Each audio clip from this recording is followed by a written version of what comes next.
Ngayon guys, papakita ko na sa inyo yung itsura ng aming ref. Ayan.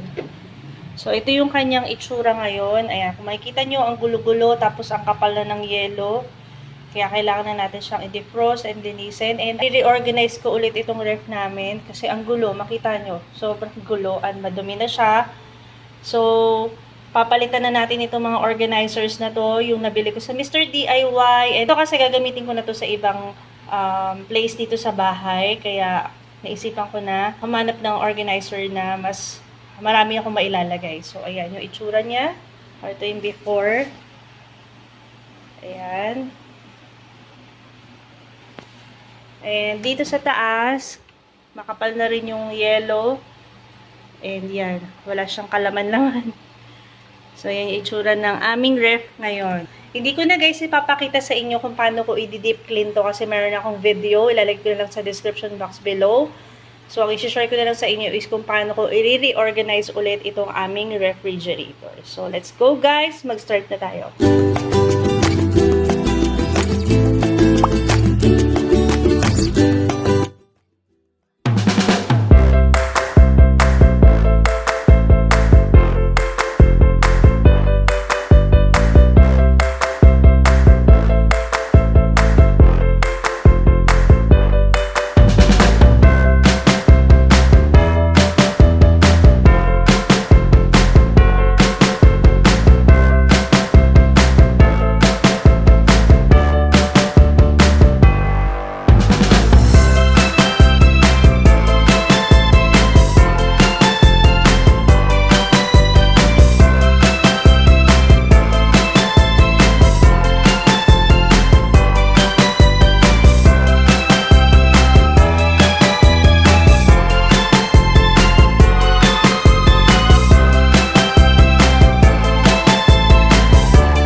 ko nang i-organize yung laman ng aming ref. Ayan, konti lang naman yung laman ng ref namin. Kumbaga, sakto lang para sa aming stocks ng asawa ko.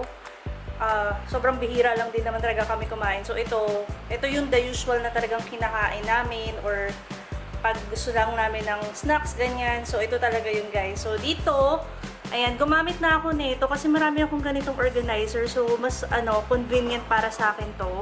Kesa yung nakasalansan lang dito kasi ang gulo. So, ito, nasa isang lagayan na lang para hihilain mo lang ng ganyan. Diba? So, mamimili ka na kung ano yung kailangan mo. Napaka-convenient talaga pag may mga organizer sa refrigerator natin. So, ayan. Tapos, yung iba dito ko na lang nilagay. Ayan, sa baba wala ng laman kasi konti lang talaga yung nilalagay kong stocks kasi para maubos talaga. So, ayan.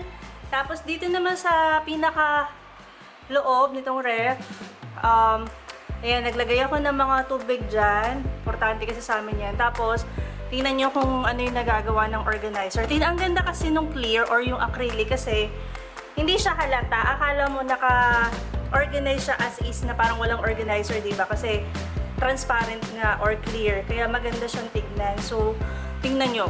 Oh, very convenient. Hilain mo lang siya ng ganyan. Makukuha mo na yung gusto mong kunin, diba? Tapos yan, oh. Ayan. So, kaya sasuggest ko talaga na gumamit kayo ng organizer sa refrigerator nyo kasi talaga mapapagaan yung pag-aayos nyo sa ref nyo. Like this one, oh. Hihilain mo lang siyang ganyan. Diba? Sobrang convenient na mga organizers na to. Ayan, kung gusto nyong malaman kung ano yung presyo ng mga organizers na to, panoorin nyo yung aking Mr. DIY haul. Doon nyo makikita yung presyo ng mga organizers na to. Kasi sa Mr. DIY lahat yan, guys. As in, sobrang affordable. Tapos dito rin, oh. Ayan. Diba? Napakadali. Mapapadali yung pag-aayos mo talaga sa ref kung merong organizers. Yan talaga yung masasuggest ko. Tapos dito, guys, mga snacks lang din nilalagay ko. Hindi kami nag-i-imbak or nagsastock ng gulay kasi lagi kami nasisiraan. So, ayan. Tapos, ito, favorite namin ng husband ko na kumain kasi ng siopaw sa 7-Eleven. Tapos, sobra-sobra yung binibigay nilang sauce. Ayan, naiipon namin. Kaya, nilalagay ko dito kasi sayang. At saka masarap yung sauce kasi sa 7-Eleven eh. Tapos meron kasi akong biniling, ayun. Ito, meron akong biniling siopaw dyan. So, ito yung gagamitin kong sauce kasi mas masarap yan. So, ayan, nilalagay ko dyan kasi sayang din naman, diba? So, ito, yan, yung mga snacks lang na, yung favorite lang talaga namin. Ito, sobrang sarap nito. Promise. Tsaka ito. Yan lang yung mga gusto ko talagang, kinakain kapag gusto ko lang. So, ayan. Tapos, dito, another water bottle. Yung nabili ko rin sa Mr. DIY. So, panoorin nyo kung magkano yan. Tapos, mga soju. Ito, libre lang to. Hindi talaga kami pala inom. Actually, hindi ako pala inom. So, ayan. Nilagay ko na lang din dyan. Tapos, dito naman yung ibang incans. Ayan. And yung egg. Importante yung egg. So, ayan guys. Ganyan ko lang i-organize itong aming ref. Simple lang. Pero kung makikita nyo, yung difference ng before and after nito, sobrang laki. So, ayan, diba?